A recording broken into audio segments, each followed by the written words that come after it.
오후 예배 참석하신 우리 성도님들을 환영하고 축복합니다. 오늘은 이 믿음, 견디는 근육이라고 하는 제목으로 함께 우리가 좀 말씀을 좀 나눠보려고 합니다. 이 강해 보여도 이 마음이 여린 사람이 있고, 소위 이 흐물흐물해 보여도 단단한 사람이 있습니다. 우리가 그런 사람을 내유외강, 외유내강이라고 말하죠. 겉보기와 다르게 행동하는 것과 말투와 다르게 그 사람의 성향이 완전 다를 수 있다는 것입니다. 저도 그렇게 생겼어도 마음이 참 여린 편인데 사람들이 그렇게 막 봐주진 않더라고요. 오늘 말씀에도 등장하는 이 마르다가 행동과 말투와는 다르게 사실은 이 여린 마음의 여인인 것을 우리가 좀 발견할 수 있습니다. 오늘 이 말씀에서 마르다와 이 예수님의 만남은 사실 첫 만남은 아닙니다. 이 누가복음 10장을 보면은 예수님과 이 마리아 마르다 자매가 만나는 이야기가 나오는데, 우리 누가복음 10장 38절 말씀 함께 좀 읽어보도록 하겠습니다. 그들이 길 갈 때에 예수께서 한 마을에 들어가심에 마르다라 이름한 여자의 자기 집으로 영접하더라. 아멘. 이 누가복음 말씀을 쭉 읽다 보면은 예수님께서 2명씩 이 70인을 파송하시고 이 동네에 파송하시고, 율법사가 예수님께 공격하면서 우리의 이웃이 누구냐 이렇게 질문하면서 예수님께서 앞에 말씀을 보면은 이 선한 사마리아의 비유에 대해서 예수님께서 대답하시는 장면들이 나옵니다. 그리고 이 38절 말씀을 보면은 길 갈 때에, 지금 이 성경상 흐름상 예루살렘에 향해서 나아가고 계실 때 예수님께서 마르다라고 하는 이 여인의 집에 들어가서 쉼을 갖는 장면을 우리가 볼 수 있습니다. 이 마르다를 보면은 예수님께서 집에 유하시면서 이야기를 보면은 마르다의 모습은 이 대장부처럼 보입니다. 혼자서 이 집안일을 다 하고, 그래서 불만하지 않았습니까? 아니, 마리아는 예수님 발 앞에서 그렇게 말씀을 재밌게 듣고 있는데 나는 혼자 일하니까 마리아한테 야, 너도 가서 일해라, 예수님 그렇게 말씀 한마디 좀 해주십시오 하면서 막 따지고 있는 장면들을 우리가 좀 생각이 나지 않습니까? 이러한 모습들 보면은 굉장히 대장부 같고 아주 강한 사람처럼 보입니다.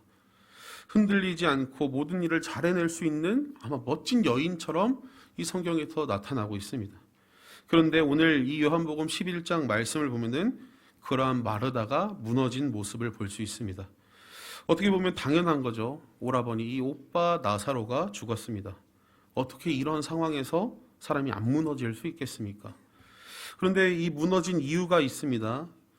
나사로가 죽어서 살려달라고 예수님을 찾은 것이 아니라, 사실은 이 예수님께 이 나사로를 죽었으니 살려달라고 말한 게 아니라, 요한복음 3장 말씀을 보면은 병든 나사로를 고쳐달라고 예수님께 부탁했습니다. 아픈 오빠를 위해서 와서 고쳐달라, 그 병을 낫게 해달라고 예수님께 요청한 것이죠. 그런데 예수님께서 빨리 오셔서 이 고쳐주실 수도 있었는데 일부러인지 어떠한 이유인지 늦게 가서 이 나사로가 죽게 되었습니다. 그리고 21절 말씀을 보면은 요한복음 11장 21절 말씀 우리 함께 좀 읽어볼까요? 마르다가 예수께 여짜오되 주께서 여기 계셨더라면 내 오라버니가 죽지 아니하였겠나이다. 아멘. 예수님께 따집니다. 예수님께서 여기에 계셨더라면, 나와 함께 계셨더라면 이라고 따집니다. 오늘 우리가 생각해 봐야 말씀이 21절 말씀인 것 같습니다. 예수님께서 여기 계셨더라면, 모든 문제의 원인을 지금 누구한테 돌리고 있는 겁니까? 사실 예수님이라고 말하고 있는 것입니다. 사실 이게 마르다만의 실수가 아닙니다. 이게 우리의 모습일 것입니다. 우리의 가정이 이렇게 어렵고 힘들고 시련을 겪고 시험을 당하고 있는데 예수님 뭐하고 계셨습니까? 문제의 원인을 누구한테 찾고 있냐면은 예수님께 찾고 있습니다. 어떤 학자들은 성경에서 나와 있는 이 시간 순서대로 봤을 때 예수님이 아마 빨리 가셨어도 나사로가 죽었을 것이다, 이야기하는 학자들도 있고요. 마르다가 믿음이 약해져서 저렇게 했다 하는 이야기들도 있습니다. 학자들의 주장이 지금 오늘 말씀과는 그렇게 중요한 것은 아니고, 우리에게 찾아온 이 시험을 우리가 어떻게 감당해야 될 것인가 우리는 생각할 수 있어야 될 것입니다. 우리는 이 시간 기억해야 될 것이 무엇이냐면은, 우리에게 찾아온 이 문제와 시련은 우리를 괴롭히기 위해서 하나님께서 주신 것이 아니라는 것입니다. 우리 새벽에도 함께 말씀을 나눈 적이 있는데요. 야고보서 1장 14절 말씀 함께 좀 읽어보도록 하겠습니다. 오직 각 사람이 시험을 받은 것은 자기 욕심에 끌려 미혹됨이니. 아멘. 우리가 이 시험을 받는 것은 우리의 욕심이라고 성경은 말씀합니다. 오늘 말씀, 이 요한복음 11장 말씀에서도 중요한 것이 있습니다. 예수 그리스도 안에 놀라운 기적이 있습니다. 병이 낫고 안진뱅이가 일으켜 세워지고 눈먼 자를 보게 하시고 오병이어로 많은 사람들이 배불리 먹는 놀라운 기적이 예수 그리스도 안에 있었습니다. 그런데 사람은 때가 되면 누구나 죽는다라는 것입니다. 창세기에 보면은 가장 오래 산 사람이 나옵니다. 무드셀라라고 하는 사람이 969살까지 살았습니다. 자기 아들보다 782년을 더 산 것입니다. 성경상에 계산해 보면 엄청 오래 살았죠. 근데 결국 죽었습니다. 다윗 어마어마한 왕조를 세웠습니다. 그런데 결국 죽었습니다. 바울 회심하고 성경의 절반을 넘게, 신약 성경 절반을 넘게 썼죠. 유럽의 문화와 기독교의 문화를 세웠습니다. 그리고 어마어마하게 평가받는, 기독교적으로 사회적으로 어마어마하게 평가받는 사람이 이 바울이라고 하는 사람이죠. 근데 결국 죽었습니다. 사람이 죽고 장례를 치르는 것 당연하다라는 것입니다. 사람이 죽는 것은 이 세상의 이치라는 것이죠. 그리고 사람이 죽고 장례를 치르면 당연히 슬픈 마음이 당연히 찾아오고 당연히 안타까운 마음에 슬퍼할 수 있습니다. 그런데 우리에게 찾아온 이 시험들, 그 내면을 보면은 우리의 욕심과 우리의 선택 때문에 시작된다라는 것입니다. 사람은 누구나 다 죽을 수밖에 없는 그 진리 앞에서 나에게 이런 시련이 찾아왔냐고 우리는 원망하고 있다라는 것입니다. 당연히 오늘 말씀은 장례식장이나 고난을 겪고 있는 사람한테 가서 너의 욕심 때문에 너를 시험하고 있다라고 이야기하면은 절대 되지 않는 말씀입니다. 우리가 함께 오늘 이 이야기를 나눈 이유는 무엇이냐면은, 우리가 함께 생각해 보자고 하는 이 말씀은 무엇이냐면은, 예수 믿고 구원받은 성도가 어떻게 하나님의 뜻을 따라며 살아가야 되냐라는 것입니다. 당연히 슬픔을 이긴 사람한테, 겪고 있는 사람한테 너의 욕심 때문에 시험당하고 있어, 그렇게 위로하면 안 되죠. 그런데 우리는 성도로서 어떻게 살아가야 되냐라는 것입니다. 누구를 원망하는 삶이 아니라, 하나님께 따지는 삶이 아니라 나의 삶을 돌아볼 수 있는 힘이 우리 가운데 있어야 된다라는 것입니다. 오늘 말씀도 마르다가 자신의 삶을 돌아볼 때에 그때의 기적이 나타났습니다. 우리 함께 읽었던 요한복음 11장 22절에서 23절 말씀, 우리 함께 좀 읽어보겠습니다. 22절 23절 말씀입니다. 그러나 나는 이제라도 주께서 무엇이든지 하나님이 주실 줄을 아나이다. 예수께서 이르시되 내 오라비가 다시 살아나리라. 아멘.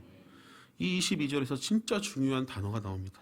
그러나 원망하고 나의 욕심은 보지 못하고 살아왔던 나의 모습들, 그러나 라고 하는 이 단어가 나옵니다.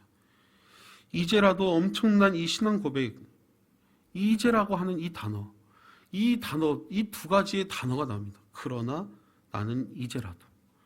이거 엄청난 신앙 고백 아니겠습니까? 이제라도 주께서 무엇이든지 하나님께 구하는 것을 하나님이 이루어 주실 줄을 내가 아나이다 라고 하는 이 엄청난 고백이 이 마르다에게 터져 나온 것입니다. 지금까지는 그렇게 살지 못했을지라도 이제라도 하나님이 주신 은혜로 살겠다고 지금 마르다가 고백하고 있는 장면입니다. 사실 이게 바로 믿음인 것 같습니다. 견디고 인내하는 것. 믿음을 다른 곳에서 이유를 찾지 않습니다. 나의 신앙을 점검하며 그 안에서 하나님을 바라볼 수 있는 것. 이게 믿음으로 인내하며 살아가는 것입니다. 이 10월 31일은 우리가 종교개혁일로 지킵니다. 이 10월 31일은 이 종교개혁을 시작한 그 시작점은 아닙니다. 사실은 마틴 루터가 95개조 방방문을 이 비텐베르크 성당 앞에 붙이면서 이 더욱더 활발하게 종교개혁이 일어나는 그 기념일을 갖고자 이 기념일을 이 마틴 루터가 95개조를 붙인 그 날로 정하여서 종교개혁 기념일로 지키게 되었습니다.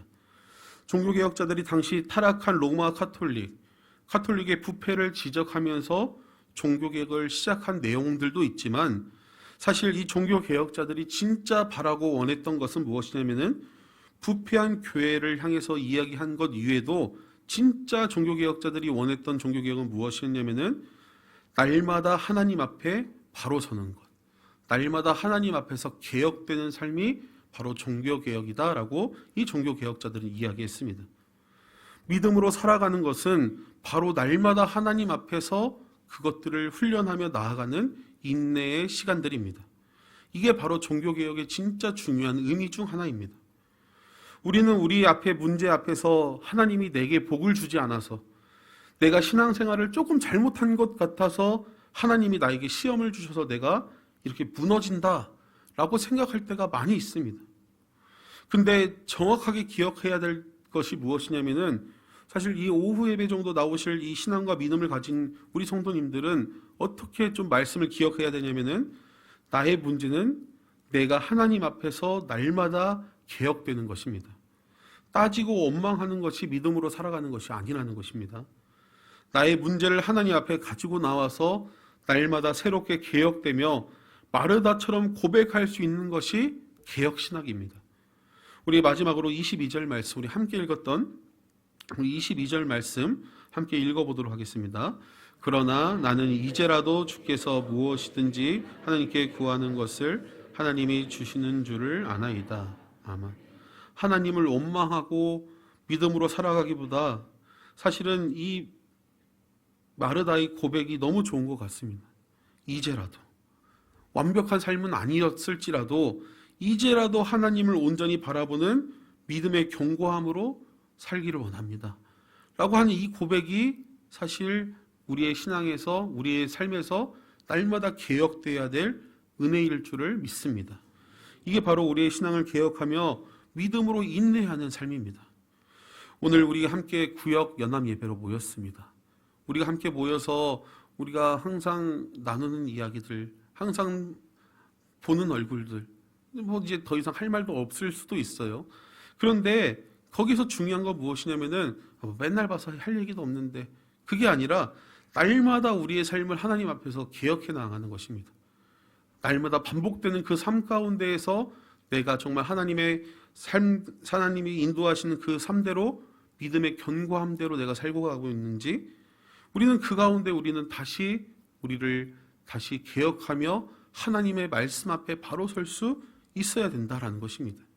이게 문제 가운데 매몰되는 것이 아니라 날마다 하나님 앞에 개혁되는 구역, 날마다 하나님 앞에 개혁되는 가정, 날마다 하나님 앞에 개혁되는 우리 교회가 될 줄을 믿습니다. 그때 믿음의 견고한 근육들을 만들어져 나가는 귀한 은혜가 날마다 하나님 앞에 새롭게 되는 귀한 은혜가 우리 성교회 모든 성도님들 가운데 있기를 소망합니다. 함께 우리 전능하신 나의 주 하나님은 함께 찬양하시면서 우리가 함께 기도하며 나아가길 원합니다.